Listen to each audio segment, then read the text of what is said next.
What's good, Raider Nation? Welcome back to Vegas Nation First and 10, your go-to for Raider news and analysis, and a little bit of an emergency podcast. Today, I'm Vinny Bonsignore. I cover the Raiders for the Las Vegas Review-Journal. My colleague, Adam Hill, who helped get this thing together in swift fashion, is joining me as well. He also covers the Raiders for the Las Vegas Review-Journal and Vegas Nation. Just want to remind everybody that all Vegas Nation podcasts are brought to you by the Las Vegas Review-Journal and Station Casinos, and we thank them for their support. Well, Adam, we had to call it an emergency podcast today because there was just too much going on. Every time you turned around, another Raiders bomb was going off. If we can just put it all in a nutshell, let's say they signed Amari Cooper, former first round pick of the Raiders, is back. We definitely have our thoughts on that acquisition. The Raiders went out and got their backup quarterback, Kenny Pickett. They traded a fifth round pick to the Cleveland Browns to bring in Kenny Pickett. He will undoubtedly be the backup now to Geno Smith. Where that leaves Aiden O'Connell's future, we're going to get into that. And then it all kind of started off today with the news that Jacobi Meyers has demanded a trade. He's not happy with contract negotiations right now. They're not making the necessary progress. So Jacobi Meyers, the Raiders' top wide receiver, returning from last year, wants to get traded. We'll share our thoughts on today. Adam, on a scale of 1 to 10, how does today rank in terms of the activity and just the craziness that occurred today? I mean, I think it's like an 8 activity level. You expect a lot of things to happen around this time. We talked going into this, like the guys on the roster right now aren't necessarily the guys that are going to be on the roster Wednesday or certainly when the season starts. So we thought there'd be quite a bit of movement, maybe a day earlier. And, some of the moves that did happen weren't the ones that we necessarily expected. But I'd say like an 8 in activity level, but like a 4 in actual meaning when we really get down to it, how it really impacts the season and things going forward. Certainly has an impact. Certainly some things have changed, some things have shifted around, a little more clarity on some situations. But if you ask me, is the amount of games the Raiders are going to win this year dramatically impacted by the events of today? I would say no. Yeah, exactly. And if they have to play Kenny Pickett, that's obviously not a great sign for the Raiders. If that does occur, obviously the Raiders hope it's just for a game or two, and that's why they sent a fifth round pick to the Cleveland Browns to give them that coverage in a situation like that. If he has to play, the bulk of the season, then the season's pretty much in jeopardy. Let's start there, though, Adam Hill. As we mentioned yesterday on our podcast, coming off the heels of the injury to Aiden O'Connell, we kind of speculated that has Aiden O'Connell played his last down for the Raiders? I'm not going to sit here and guarantee it, but this trade and what they gave up, a fifth round pick, I know it doesn't sound like a whole lot, but it's significant draft asset that they gave up. It would lead me to believe that maybe this is exactly what we talked about, that Aiden O'Connell might not be back with the Raiders anytime soon, and if ever. Yeah, I mean, if you're going to put odds, I would say 65-35 that he, on the side that he probably never plays another down for the Raiders. I don't think it's a sure thing, but certainly goes in that direction. It helps that he's hurt and there's no there's not like a rash of injuries, a bunch of guys that would be necessarily, put on IR going into the season. They've got 2 spots. Him and Lonnie Johnson might be those 2 guys. So that would help that he could do it. But I think there's going to be a conversation about not having him around at all, about moving on. I mean, you talked about the fifth round pick. It's a lot. It was way too much, first of all. And it's a lot. It's a lot to give up for, a guy in Kenny Pickett who, under contract for 1 more year. It's not like he's the guy of the future. It's not like, you're looking for a guy that's going to take over and have the job for a long period of time. Like, it's a backup quarterback for this year for the most part. Unless something blows you away and, he changes your opinion of you, I don't think that's going to happen. So a backup quarterback for 1 season, a fifth round pick is very, very significant. So I think Kenny Pickett is the guy that they want for the rest of the year. Cam Miller is the guy they want to develop, I think. Where does that leave Aiden O'Connell? Like, why would you keep him around at that point? Yeah, you might be able to, when he does get healthy, you might be able to get a sixth or seventh round pick to kind of mitigate or help offset the loss of that fifth round pick. I would expect that the Raiders are going to get some comp picks, this year as well. So, that'll help soften that blow. And who knows, maybe there's a move that they have in store to kind of recoup that fifth round pick. But yeah, I agree, and I don't necessarily think that this is a one and done for Kenny Pickett. I'm sure they're going to monitor that situation and see, kind of how everybody feels at the end of the year, because I don't think that there's any teams that are going to be paying him starter caliber money. He just No. might be a backup, and maybe that is with the Raiders beyond the 2025 season. But for this season, set aside maybe the compensation. Uh, you could have done worse than Kenny Pickett. Say what you want. He's a 15-10 as a starter. He's completed, I think, 63% of his passes.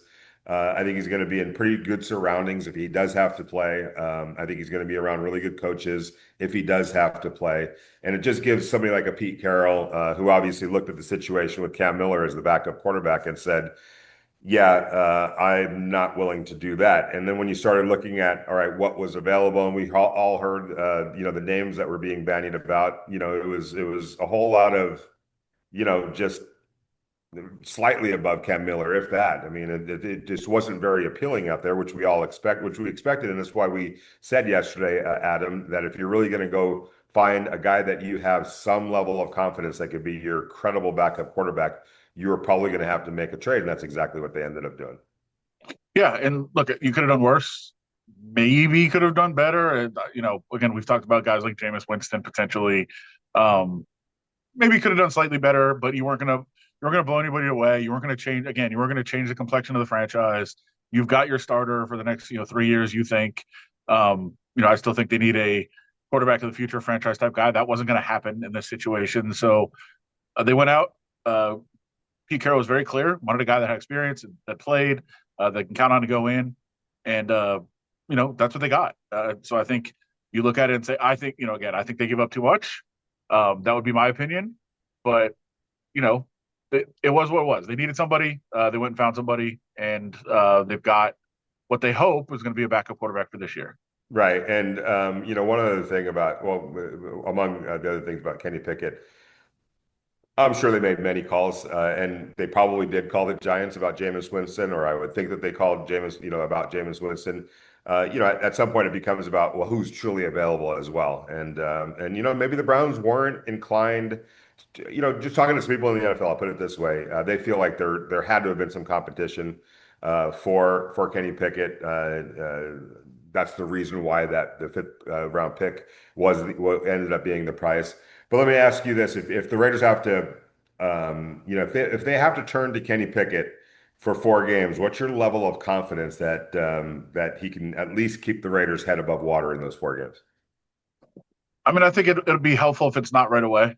Yeah, I know he's been in a system, he's been practicing. It's not like he came from nowhere, but barely practicing though. And right. we should mention he still needs to pass a physical, and he was dealing with a hamstring injury that I think it happened on July 26th. He just got back to being, a full participant in 11 on 11s sometime last week. So this is not actually somebody. I mean, he's been in their system. He's been at Uh, camp. Yeah, he's been working out. He's been, at least yeah, in shape and that sort of thing. So, it's not like the guy. We talked about Ryan Tannehill the other day. Was it? Seems like a week ago. I think it was yesterday. yeah, Um, exactly. so we talked about Ryan Tannehill. He just hasn't been anywhere, right? He's been on his own at home. It's a little different. Like he's been, Kenny Pickett stayed sharp, all those things. So I feel like that's a different kind of scenario than another guy. So, again, I think you walk away from this and say, needed something, did something. I would make the argument gave up too much, but it was what it was. They Yeah, felt they needed to do that. They got him. They checked a box, I think is the easiest way to say this, right? Didn't blow anybody away, didn't change the complexion of the team, but checked a box that they absolutely needed. They couldn't go into the season with Cam Miller as the only guy potentially backing up. So, you just say, all right, job done, move on. yeah. And before we move on, I just want to remind everybody that, hey, you asked for it and we deliver with a special offer for Raider fans. Get Vegas Nation Raiders content for just 25 cents for the next 3 months. That's right, 25 cents, not 25 cents per month, which would be 75 cents. I'm literally saying 25 cents for 3 months of coverage over at Vegas Nation. That's 25 cents for the entire 3 months. If you sign up now at mylvrj.com/nation, that's mylvrj.com/nation. It's an unbelievable 97% discount for Raiders fans. Vegas Nation is your home for fast takes and smart coverage. Check out mylvrj.com/nation for that great offer. All right, Adam Hill. We're going to get to Amari Cooper because I think we both have thoughts on that. But preceding that acquisition of Amari Cooper was the little bombshell that got dropped just before that, a couple hours or so before that, and that's the news that and can confirm this that Jacobi Meyers has requested a trade, and basically they're at a contract impasse. Remember, Jacoby's going into the last year of his contract. He's getting paid $10.5 million for this year, which, granted, coming off the year that he had last year, I believe is underpaid. I think the Raiders understand that as well. But now it's a matter of what he thinks he's worth and what the Raiders think he's worth. 29 years old, going to be 30 years old. It gets a little dicey right there. Obviously, Jacobi Meyers is not happy with the pace or the progress of these negotiations, so he went knocking on some doors and informed the Raiders that he wants a trade. Initial thoughts on that unfolding today? It makes a ton of sense. I mean, for both sides, right? If you look at this in terms of negotiation and where they're at, Jacobi Meyers is coming off his best season, unquestionably the number one receiver for the Raiders. Yeah, no question. Was last year, is this year going into the season. And there's Brock Bowers, but he's a tight end. Totally different thing. Right. Number one wide receiver for the Raiders is Jacobi Meyers. Look at what number one wide receivers make in this league. It is way, way, way more than what Jacobi Meyers makes. Wait, are you saying that he's a number one wide receiver in the NFL? However, okay. Jacobi Meyers isn't one of those. Took a long way around on that one. Like, Jacobi Meyers is no one receiver kind of by default, right? I mean, he is, and I think we've said this on the podcast before, a phenomenal number two receiver. Mm-hmm. He's also a guy that does everything you want. He's a great blocker downfield, one of the best. Could be your emergency quarterback if you need. Great in the locker room. Great dude. Like, everything you could ask of a player, he's a phenomenal number two.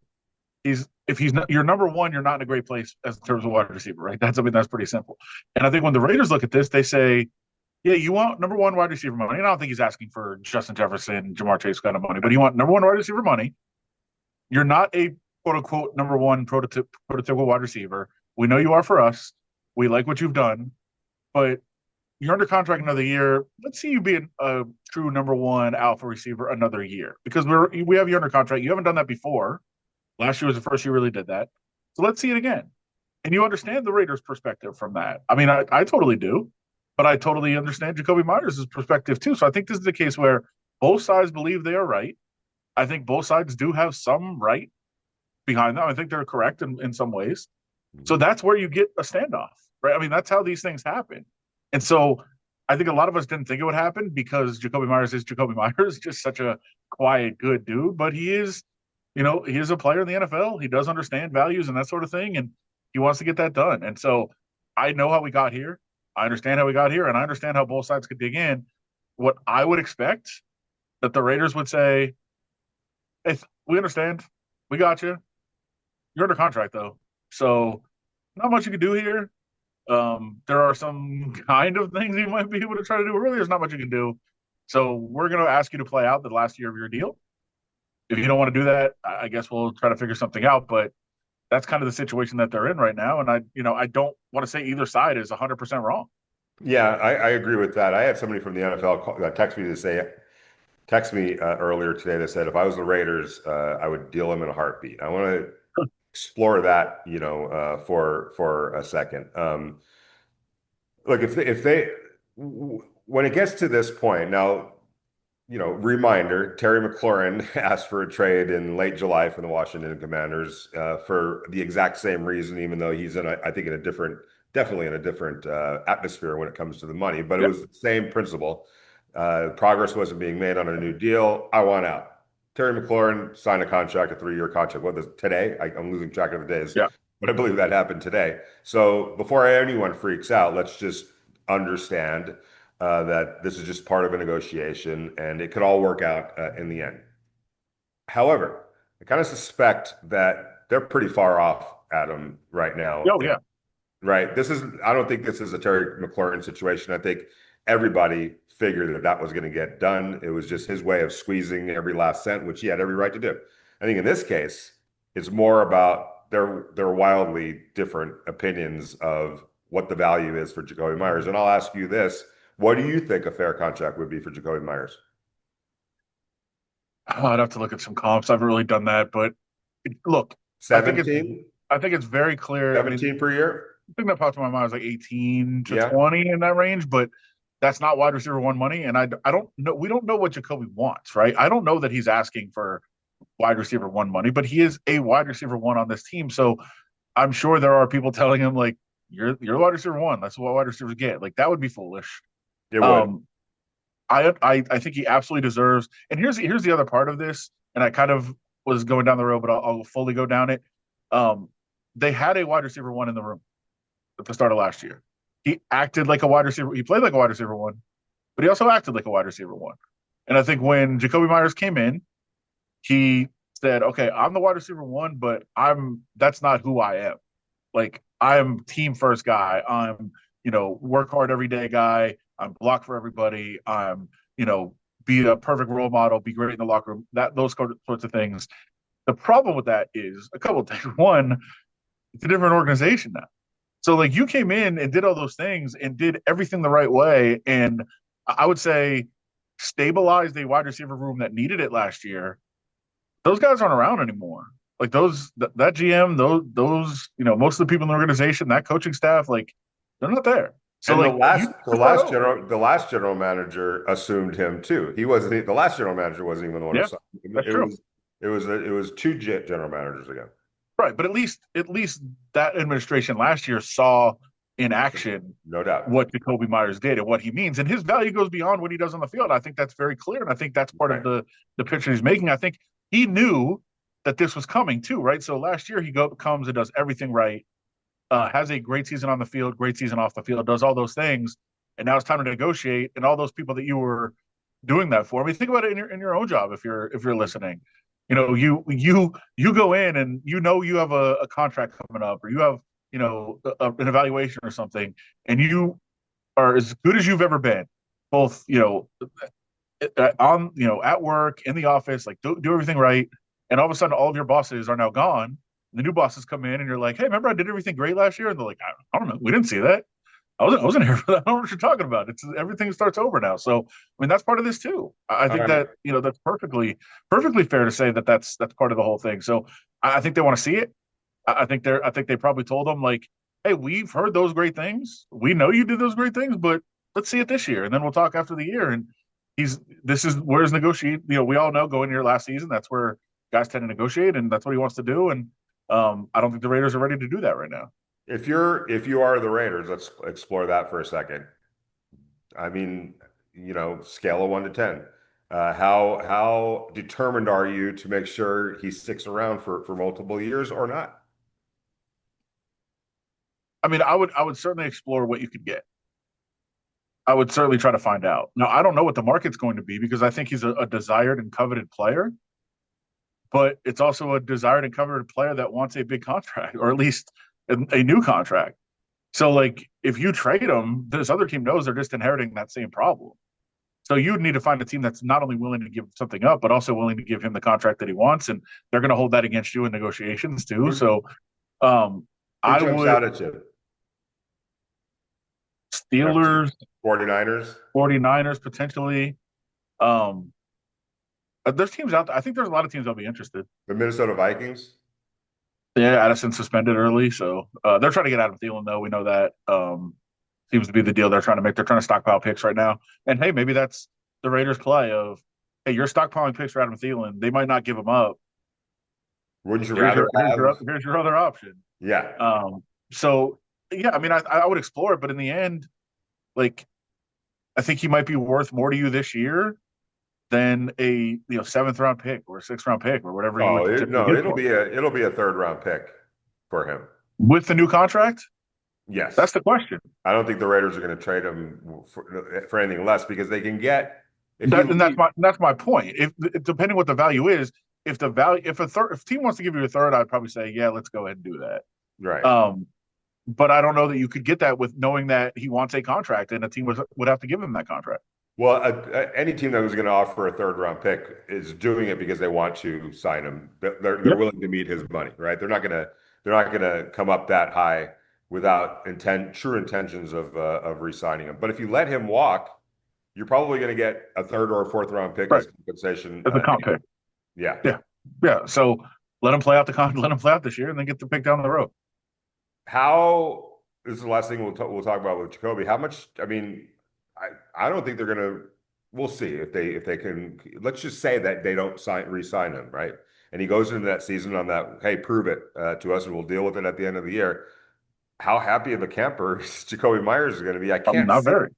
He's definitely not very. No, But I wouldn't be. is he? But how is he going? Do you think?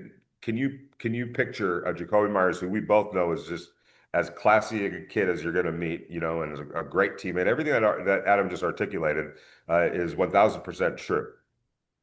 How is he going to express those misgivings? Could that be a problem? I don't think he. I mean, we don't know. I didn't think he would even do this. So Right. I would imagine knowing Jacoby, in the little that we do, that we're It's around going him, to be awkward, Adam. today. It's going to be awkward. But I just don't think he's the type of person that would change really what he is. I mean, he might not be happy, but I think I don't know that it's expressed. I just wondered, like, we're going to talk to him at some point. I'm very Yep. fascinated by how that conversation is going to go. Is he like, hey, I'm just going to let the business side take care of it, or is he going to, you know, make his state his case to us in a way that's very forceful. And if that is the case, then again, that's going to be make for a very awkward. It's going to be one of those everybody knows what's going on and everyone's trying to make the best of it, but the cat's out of the bag at this point now. Yeah, I don't there's much question. And look, I would do the latter. I would absolutely say what I would probably do is say I'm going to talk about it today. Not going to talk about it once the season starts. I find it, I find it whatever word you want to use that they're not going to give me a new contract. I feel like I've earned it. I feel like this is the situation that I'm in, and you know, let's move on to the season because that's how it's going to go. But I'm not, I'm not thrilled with this situation, and I feel like I'm being mistreated. And that's it for now, and we'll go on to the season. Like I think that would be maybe a way to handle it, but he can do whatever he wants to do. I also feel like he's the type that would all say the first part of it. Just it's One other thing about business. that, he switched agents. He was with Drew Rosenhaus. Yeah. That's who negotiated his deal with the Raiders a couple of years ago. He's with a guy by the name of Brandon Parker now, so that changes the dynamic as well. We'll see what kind of advice he's getting, because I would hope and I would think that he would say, "I'm going to come here. I'm going to be a professional. I'm going to go to work. I'm going to do what I always do. I'm not happy, but I'm going to do that because once the Raiders hear that, they'll be like, good. That's how we'll proceed and be confident that he's going to. But if he's getting some advice where don't put that in or be more aggressive, that's what I'm fascinated about to see what kind of mood he truly Yeah. is in, because that's going to set a tone for a team that wants to win right now and wants everything to be on board. And as Pete Carroll has talked about, be a great teammate and be about the right things. That could throw a little bit of a curveball into everything that Pete's trying to build. All right, we're going to move on to another wide receiver because before or just after all that happened, the Raiders made a move, which I don't think is was impacted by what we heard from or what we reported about Jacobi Meyers. But indirectly, obviously, it plays some sort of role. Although I think this was in the works long before we heard what we Yeah. reported about Jacoby, and that's bringing back Amari Cooper, fourth round pick overall. I want to say in 2012, Number four 4 pick overall overall, yeah, with and 2015. 2015, correct. Had obviously a nice career with the Raiders. Was ultimately traded to the Dallas Cowboys in that big blockbuster trade, and he's coming back on a 1 year deal. I'm going to give my thoughts, and I'm curious on what your thoughts are. I'm going to say this: I think this is a Pete Carroll move completely, and there was probably a little bit of arm wrestling going on about this one. You have a veteran coach who wants to win right now. Amari Cooper is going to come in, and whether he makes the Raiders better, we're going to find out. But what he is going to do, I believe, is potentially roadblock a couple of young players that the organization drafted this year. I'm talking specifically about Dante Thornton, maybe even Trey Tucker. His time might get reduced because of this. Dante Thornton's time might get reduced because of this, indirectly, even though they don't necessarily play the same position. Jack Bech, the rookie from TCU's, time is undoubtedly going to be impacted by this if Amari Cooper is healthy and he's contributing and he's out there playing. I wouldn't have done it. I'm not, I'm not going to say that everybody in that building was gung ho about this move, but I do believe, Adam, and I want to get your thoughts on this. If the head coach wants him and he's like, this is one that I really want. I think sometimes as a general manager, as an organization, as that side of the building, you side with your head coach, whether it's part of your master plan or goes against kind of what you're trying to do in terms of rebuilding this roster. I think this is one that they give the head coach and you just move on. Yeah, I mean, I think you already know my thoughts without even asking. Let's hear it. I've said for months, I think every decision should be about 2026 and 2027. This is not about 2026 and 27. This is about 2025, and it's about like I don't know that you added any wins based on making that move. You did to me, and you put it out just the same that I would think. You did hamstring the development of a couple of your young receivers. I don't think there's much question. I think if you watch, I do believe in Jack Bech and his future. I don't think he's ready, and I think Pete Carroll has seen that. Obviously. And he needs he wants another guy out there. Same, I mean, Dante Thornton has shown a little bit more flashes, but he's not quite there consistently yet either. So they go in and get a guy that they know is a pro that knows how to, make plays at this level, and that's fine. I don't think you made your team significantly better. I think you incrementally improved, and at what cost? There's no way to quantify what how much it hamstrings the development, but I think it does, and I just don't like it. I understand why they did it. They want to try to win right now, and I don't get it. But your coach is 73 years old. Let's be honest about that. And if you want to start saying, hey, what are we going to be like in 3, 4, 5 years? Is he even going to be here? So, I mean, I think those are the fair questions to ask if you look at it. And like, I know there's fans. Look, there's a lot of fans that still love Amari Cooper, and they're excited he's back.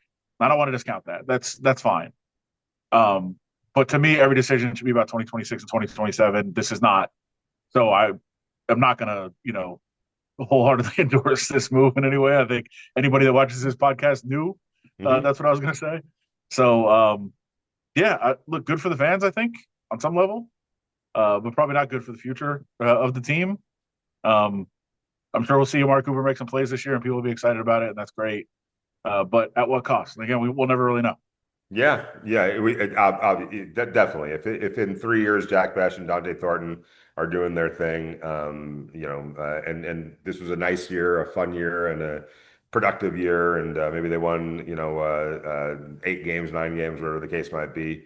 You accept it for kind of what it is, and I think you explained it. Pete Carroll being 73 years old, he wants to win now. It tells you that he thinks that they have a chance to win, and he just wanted a little bit more veteran presence in what was really a very young room. Let's face it. I mean, Yep. besides Jacobi Meyers, it got young Well, real quick. if you do trade Jacobi Meyers, it would have had to be the youngest wide receiver room in the league. Yes, exactly. Yeah. So, uh, but sticking on that though, what do you think this does to the wide receiver room now? I just did my 53-man roster. It's going to be up at vegasnation.com. Check it out. Had to make some revisions, obviously, today. Let's real quick, the wide receiver room, no more Alex Bachman. He's out. Probably be back to the practice squad, I would think anyway, in terms of not making the team. And now I'm wondering too about Tommy Mellott, because you're probably going to now keep the 3 quarterbacks, right? I mean, and you got to find some room to fit everybody in. So what are your thoughts on how that wide receiver room now ultimately plays out? Well, I think there's a bigger question now than there was yesterday about a guy like Alex Bachman. Yeah. To me, I thought he had done enough to probably make the team, and now you look and say, well, there's one more body in there that's definitely going to be on the roster. So And how on does the that game play day out? roster, yeah. Oh, for sure on the game sheet roster, but yeah, Yeah. yeah, I think that's you know it, it changed the complexion of the room. I don't think there's much question about it, and I think Amari Cooper gets playing time. He's got to get up to speed, but I think he's playing time sooner rather than later. So it changes not only the depth chart, but changes the changes the room and all that stuff. So yeah, I think it's it's pretty impactful without impacting the team getting that much better. Right. And for sure, you think that they keep Cam Miller. Well, I think there's a question now for sure. I mean, I would say if teams watched, I think usually teams watch the last preseason game. I think if teams are watching that last preseason tape, I don't know that they're making a claim and putting him on the active roster. I think you're fairly safe to potentially cut him and get him back in the practice squad. Yeah. And I think also, look, if you cut him and you don't get him back, okay. Yeah. I mean, are you devastated? You're going to lose one night of sleep. Yeah. It might be more later on the road, but I mean, it's hard to, I don't know. I don't necessarily see that being a situation where 10 years down the line, everyone's wondering what the heck were the Raiders thinking. I just don't see Yeah. it. But, if it happens, that's just one you're going to have to take. So. Yeah. I agree with you, though. I think if they do put him on waivers, he'll be back on the practice squad. I don't think anyone's going to, claim him to put him on the 53-man roster. All right. No. Speaking about the 53-man roster, that all goes down tomorrow. We'll be here to keep track of all of it. Keep an eye out over at vegasnation.com. We're going to have updates throughout the day as it all kind of comes unfolds the way the Raiders are planning to do it. And I expect that there's going to be a lot of moves that are made, a lot of transactions that are made, and some additions post the 53-man roster coming out. But we're going to be here to explain it all. And we're going to do a podcast tomorrow after practice, a late practice, 3:00. They're going to wait till they clear everybody out and get their 53-man roster set, and then they're going to get out on the field. It's indoors tomorrow over at the facility at 3:00. Afterwards, we're going to do our podcast that kind of lays it all out. Adam, any other thoughts on what happened today? Any surprises that you think? No, it's a lot, and I think we'll see a lot of moves tomorrow too. So be ready and be locked in Vegas Nation. Absolutely. And I want to say thanks again to all of our readers, all of our listeners, all of our viewers. You're why we do this. We really appreciate it. The numbers are going through the roof, and we thank you for that. Remember, go to mylvrj.com/nation. Get Vegas Nation coverage for the next 3 months for 25 cents. Total Vegas Nation is your home for fast takes and smart coverage. I want to say thanks to Heidi Fang for doing everything that she did. The Las Vegas Review-Journal, also Station Casinos, STN Sports, thank you for your support. Adam, thank you as always. I'll see you guys tomorrow out at the facility. And until then, enjoy the rest of your Monday night.